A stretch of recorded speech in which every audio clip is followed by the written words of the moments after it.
ગુજરાતની અંદર જોઈએ તો બધી નગરપાલિકા જે 68 નગરપાલિકા છે એની ચૂંટણી જયારે જાહેર થઈ હોય ત્યારે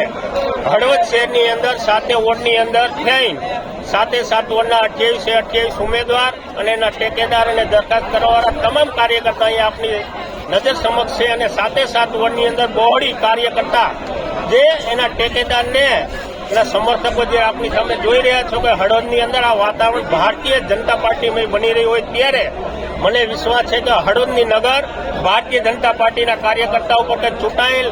જેને ચૂંટાવા જઈ રહ્યા છે એના પ્રતિનિધિ ઉપર ખૂબ વિશ્વાસ રાખી અને આગામી દિવસની અંદર વિકાસના કામને લઈ નગરનો વિકાસ થાય એના માટે હર હંમેશ ભારતીય જનતા પાર્ટી કટિબદ્ધ હોય છે અને ખાસ કરી તમે આ વિશાળ જનમેદની જોતા એવું લાગે છે કે આ વિશાળ પૂર હોય એવું પણ લાગી રહ્યું છે તો ભારતીય જનતા પાર્ટીના 7 વોર્ડમાંથી 28 ઉમેદવાર જીતવાના છે એમાં કોઈ શંકાને સ્થાન નથી. ભારત માતા કી જય, વંદે માતરમ. આજે હળવદ નગરપાલિકાની ચૂંટણી યોજાવા જઈ રહી છે ત્યારે અમારા આપણા હળવદ ગામની અંદર એટલો અનેરો ઉત્સાહ છે કે જાણે કે પ્રસંગ આવી રહ્યો છે આંગણે. અને મહિલાઓ જે 14 મહિલાઓને ટિકિટ આપવામાં આવી છે એ મહિલાઓના બહેનો જે છે એ બહેનો દ્વારા વહીવટ ચાલવાનો હોય અને બહેનોના હાથમાં સુકાન જ્યારે આપવાના ત્યારે બહેનો તો ખનખની રહી છે કે મારી બહેનો ક્યારે અમની અંદર જોડાય અને અમે હળવદના ગામને એટલું બધું સરસ મજાનું સુંદર બનાવવા માંગીએ છીએ. બહેનો દ્વારા વહીવટ થાય અને બેન કામ કરીને બતાવે અને હળવદના લોકો ખૂબ જ ઉત્સાહી છે કે બહેનો કામ સારું કરશે એવી